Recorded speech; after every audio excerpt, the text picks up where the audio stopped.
Secours catholique Edith, bonjour. Edith est bénévole au Secours catholique de Lille depuis 2 ans. Plusieurs fois par semaine, elle se rend sur place pour s'occuper du secrétariat du bureau et des tâches administratives. Après 36 ans passés à la Redoute, elle met ses compétences informatiques au service de l'association. J'ai besoin de sortir de chez moi, de voir du monde. J'apprends plein de nouvelles choses, même s'il y a des choses que je savais déjà faire avant. Les technologies évoluent, tout évolue. Et puis rencontrer du monde et se sentir utile aussi, parce que je ne suis pas une fée du logis, mon mari travaille encore, et être toute seule chez moi à longueur de temps, c'est pas mon truc.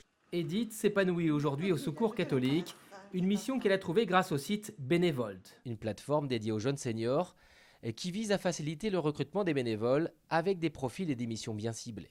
En fait, les personnes qui arrivent aussi à la retraite ont parfois eu des vies actives très prenantes et elles ne connaissent pas toujours les associations qui sont à côté de chez elles et surtout les besoins des associations qui sont à côté de chez elles. Et c'est vrai qu'après, il faut taper à la porte des associations, se présenter, c'est pas toujours facile.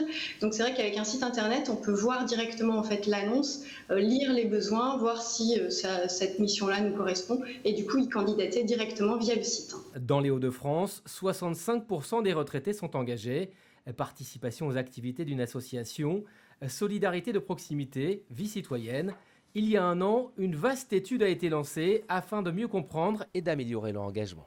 C'est de voir comment est-ce que les personnes qui sont par exemple éloignées de l'engagement mais qui en ont un intérêt peuvent être accompagnées à passer le pas. Même si c'est une source, on l'a vu dans l'étude, d'épanouissement personnel, c'est aussi du temps, c'est aussi parfois des contraintes personnelles et tout ça doit être accompagné pour faciliter la vie des personnes qui s'engagent, aussi pour rendre ça compatible avec leur quotidien tout simplement.